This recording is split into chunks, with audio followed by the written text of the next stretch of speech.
The deposit amount is going to be 25% of the total cost, which for this one is £50. Let's format this column so that they all display in pounds, and then we can start working this out.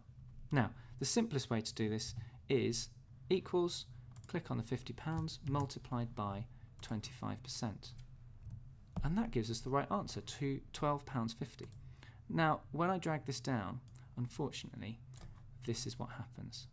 So why has this hot mess happened? Well, let's double click on the first formula we did so we can see those boxes that show which cells are being used.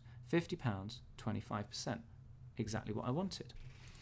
But here, it's £50 and the word deposit amount. You can't multiply a price by a word, so that obviously gives a value error. And when we go down again, we get 562 because we did £45 times £12.50. Well, that isn't what I wanted it to do. It should stay as 25%. And if I get right down here, it's moved both the boxes down as we've dragged down. We've got to change this. We've got to do something. There are three options. The first option is we write this same formula over and over and over again, which is going to take a long time. It's going to take long enough for 10 people, but imagine having 100, 200 people invited to this.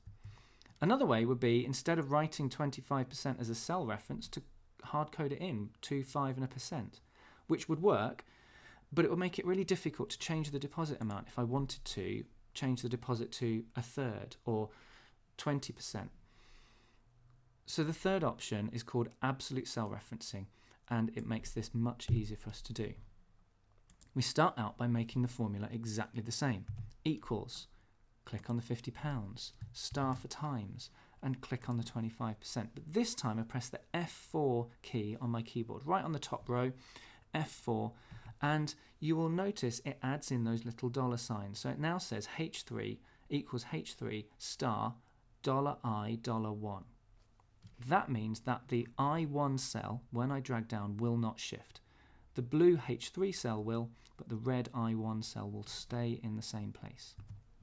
So when I drag this down, you can see that I've got sensible numbers each time. In fact, £50 total cost here has the same deposit answer, so I know that's what I'm looking for.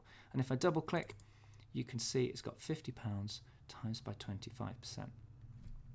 You will need to use absolute cell referencing in the models you do for your own project, and you need to make sure that you are able to do it on this spreadsheet. Remember, F4 is the one that will put in those dollar signs for you so that you can get the correct answer in your deposit amount.